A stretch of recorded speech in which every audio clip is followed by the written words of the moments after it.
my beloved Boss Mike Cervera.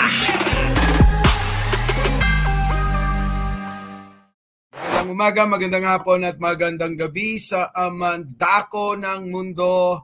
Naroon kayo. Siyempre, magandang buhay na rin para sa ating lahat.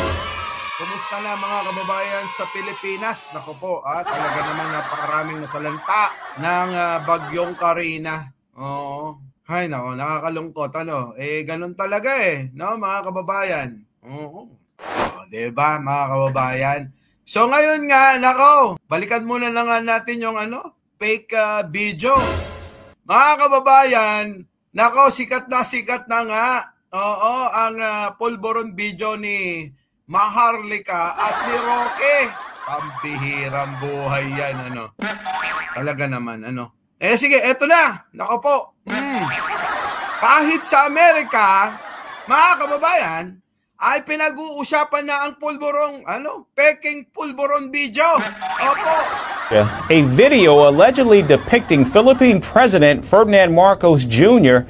engaging in what looks like drug use has sparked widespread controversy and outrage. According to the Department of National Defense, supporters of former President Rodrigo Duterte released the deepfake video just before President Marcos was scheduled to hold the State of the Nation address on Monday. The Filipino Defense Secretary quickly moved to reassure the public, emphasizing that the military remains steadfast in its support of the president. He said, quote, "It is obvious from the video that it is not our president. Their video is fake and obviously not real," unquote. The Department of Justice also joined in condemning the video, vowing to identify and prosecute those behind it.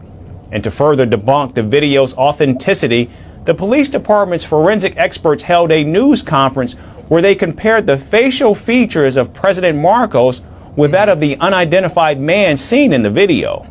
Enlarged images highlighted distinct differences, particularly in the right ear, which showed the president's ear being larger than that in the video. Alam nyo, buti pa yung mga taga-ibang bansa hindi naniniwala sa video. Kasi nga, mga kababayan, maging yung mga magkakampi doon sa kampo nila Duterte ay hindi rin nagkakasundo-sundo sa fake video na yan. Yung iba, pinaniniwalaan dahil daw nilabas ni Maharlika.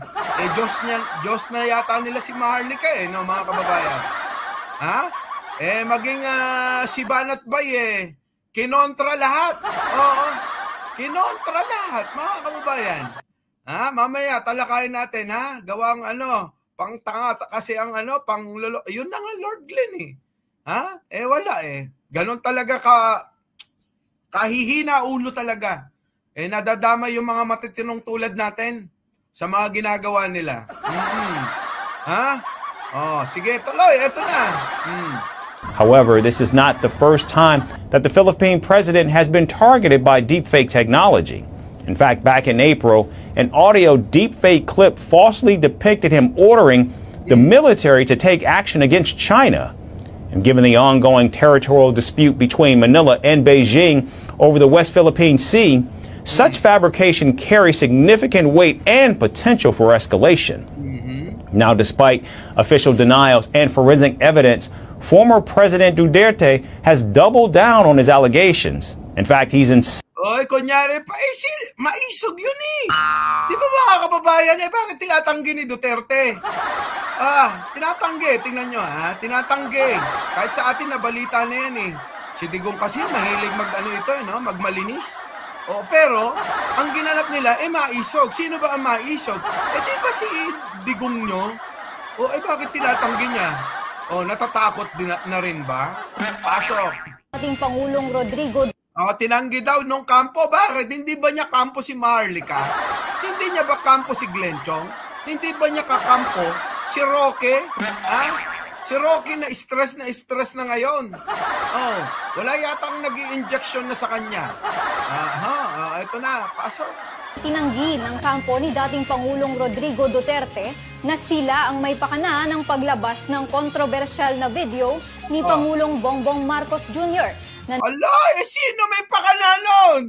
Meron pa bang may pakalang iba? Meron bang taga Mars? Taga Buwan? Taga Moon? Taga Star? Taga Galaxy? Mga ET ba? Yung mga nagpalabas niyan? So, ibig sabihin ba, alien na ba si Maharlika?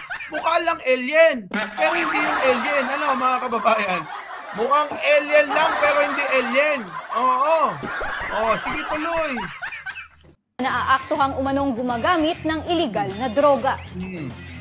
Ayon kay Duterte, walang kinalaman ang liderato ng hakbang ng maisog sa ginawa ng mga maisog volunteers sa Vancouver, Canada at Los Angeles, USA. Sa kabila ng pagtanggi, naniniwala ang dating Pangulo na dapat sumailalim sa hair follicle drug test si Marcos para matuldukan na ang mga akusasyon.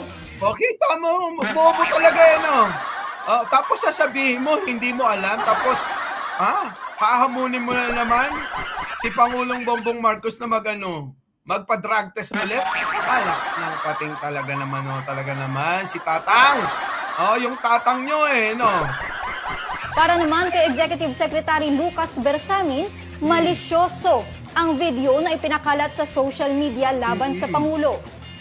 Ipinag-utos na naman ni DILG Secretary Benhur Abalos sa Philippine National Police ang pagbuo ng task force sa pag-iimbestiga sa mga nagpakalat ng pekeng video. Yan na nga mga kababayan, balita ko't binulong sa akin, talagang tutuluyan. Tutuluyan itong mga vlogger na nagpakalat ng mga video na mga nagsiburahan. Sino-sino ba yung mga yan? Our beloved Boss Mike Cervera.